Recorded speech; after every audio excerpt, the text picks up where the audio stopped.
Hello, Patriots. I wanted to share a segment of a live show that I was a part of. Very briefly, I want to cover the description of the guest, and then I'll fast forward to the segment in which I was a part of.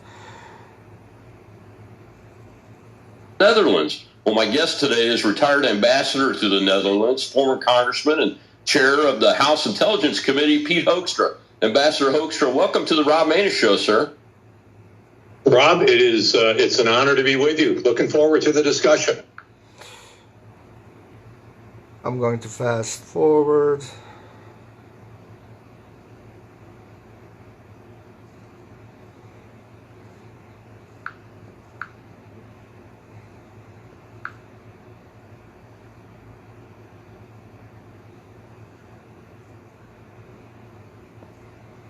Here we go.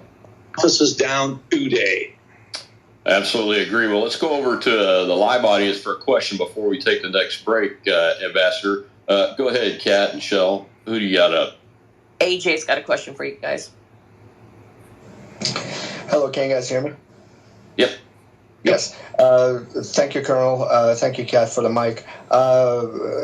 Esteemed Mr. Ambassador, I have a question for you, sir. In your opinion, is there any, or why do you think the United States intelligence community put so much trust on the information that came out of Rafid al-Janabi, the Iraqi chemicals engineer with a German citizenship that defected from Iraq in 1999, where his DIA nickname and in U.S. intelligence community is known as the Curveball. It was just one guy, and I was just wondering why do we put so many eggs in just one basket? With that, I yield. Thank you, sir. Yeah, no, thanks for the question. You guys are taking me way back in history today, man. But going back to Curveball, I think what it was clear. And in hindsight, that the answer that the Bush administration wanted from the intelligence community was Saddam Hussein as an active program dealing with weapons of mass destruction.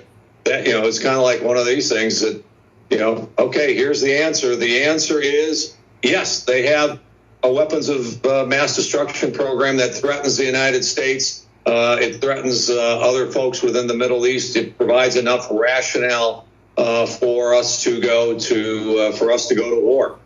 And it's really frightening that rather than speaking truth to power, which is the job of the intelligence community, it seems that they become intimidated by the power coming from the executive branch and coming from the White House. We saw the same thing.